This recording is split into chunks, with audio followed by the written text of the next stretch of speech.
office most assured that bipartisanship assumed was impossible, but never believed it. That's why a year ago I offered a unity agenda to the nation as I stood here. We made real progress together. That was President Biden last night talking unity, but his policies are anything but unifying. Joining me now to talk about the president's speech last night and to preview tomorrow's first hearing of the subcommittee on the weaponization of the federal government is North Carolina Congressman Dan Bishop, who is currently a member of the House Homeland Security Committee, the House Judiciary Committee, and he will be a member of the subcommittee on the weaponization of the federal government. He represents the North Carolina's 8th Congressional District. Congressman Bishop, welcome back to the program. Hello, Tony. Good evening to you. Did you feel unified last night?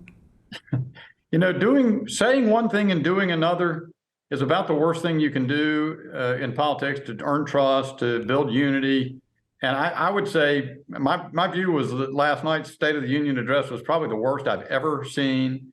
There was a moment there when the president spoke about oil executives not making investments in oil fields and refineries because they feared that the industry would be shut down. And Biden said, well, I answered them and told them we'll need oil for 10 years. Yeah. And everybody in our caucus just laughed. I mean, I don't know whether it was a taunt or just total cluelessness. There was a lot of other stuff too, but I regret that. It's just, I really have more regret than animosity. Joe Biden is just not a strong leader for the country. Well, when he talks about unifying, and it's as if he's pandering to those out there who have no idea what's going on, but then he pushes an agenda that he even mentioned last night. The Democrats' radical extremist position on abortion wants to force the entire country to have abortion until birth. Then he talks about his transgender agenda, the Equality Act, which would trample religious freedom in this country even more so than all that already has happened. That's not unifying, that's polarizing. Right. It was a provocative speech in all of its substantive points, and to then try to wrap a patina of unity around it. Not many people are going to be deceived by it. In fact, it's really it drives further division to do it that way. You know, I did see unity last night. I saw unity among the Republicans in their reactions, in that, for the most part, it appeared that the speaker kind of kept the members together and in order, good decorum, and I thought the Republicans handled themselves well, all things considered. There were a couple of departures from that. I firmly believe it's the responsibility of members to attend that speech and to comport ourselves appropriately. It's very tempting. And in fact, as I say, there was laughter broke out across the Republican conference at that point that I made, or that I just made reference to. Right. There were a couple of other occasions I didn't think were perfect, but all in all, as you say, for the most part, the decorum was appropriate. All right, tomorrow, the subcommittee, this long-awaited subcommittee on the weaponization of the federal government, will hold its first hearing. All right, what can we anticipate seeing tomorrow?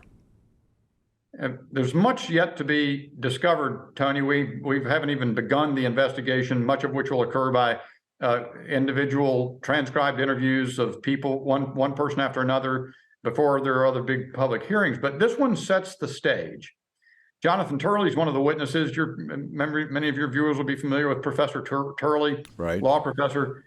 He says that based on the preliminary indications from the Twitter files and other data points, we may have seen happening right in front of us the largest censorship operation in the history of the United States government. And it's the question that is front and center in my mind is, why would the FBI, the CDC, the CEC, an organization in the State Department, the ODNI, the Office of the Director of National Intelligence, the CIA, why would they have, for example, an interest in constantly flagging social media posts to Twitter and other social media companies to be considered for being taken down or some other action against an account under the content moderation policies of those social media platforms, which are narrower than the First Amendment?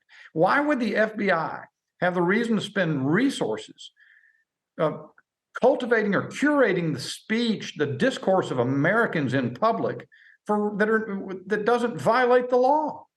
And I think that you can begin there, but the thing, you're going to pull on some strings and a lot of stuff's going to unwind. But that's a very important point. And, you know, Tony, I think your viewers and listeners would would be very interested in the degree to which there seems to be animus that is based on such things as religious affiliation. That I've seen something just today that was on the Twitter. It seems to be authentic. We're going to find out. May come out of the Richmond field office of the FBI that it characterizes Catholics in the most obscene, I mean, the most reprehensible terms. Right. I've ways seen that. the government should never look at. And so this With a this seems to be connection, animus. with a connection to the Southern Poverty Law Center. Well, I didn't detect that yet, and so I haven't looked at it in depth, and we'll be looking into it. But I wouldn't be surprised. We've seen that source a lot. I know the answer to this because I've had many, many conversations with you and your colleagues, but I want to hear it from you. You know, there were a lot of conservatives disappointed with the Republicans during the early years of the Trump administration when they had control of the Congress, and we saw the abuses by Hillary Clinton and others when it came to classified information, and nothing was ever done. Will the Republicans follow this trail to where it leads and make sure that our government is no longer able to target American citizens? So, Tony, you know me well enough, and people who've watched what we were doing earlier this year in terms of the speaker contest and what we were going to require. I'm fed up. American people are fed up, and I am fed up. I was when I was out of Congress, before I came to Congress, with the cosmetic appearance that people want to do things that satisfy Republican voters. I want to actually do them. So we're going to dig. I'm not going to prejudge the conclusion of this, but this is a vast problem. And I think Jonathan Turley's assessment of it is not overstated. And so we're going to dig and we're going to get the facts. And then we're going to propose policy, but we got to, getting it through a legislature that is partly controlled by Democrats, and past the president's tough. And we also don't control the executive branch at this moment. So prosecution decisions will be made there. But we will reveal this, and it's not going to be play acting. It's not going to be sort of showboating to try to do things for political reasons. We're going to reveal how deep and dangerous this process is, this activity by our government. Well, we look forward to the conversation along the way to make sure that our viewers and listeners know exactly what you guys are doing on the Hill. Dan, always great to see you. Thanks so much for joining us today.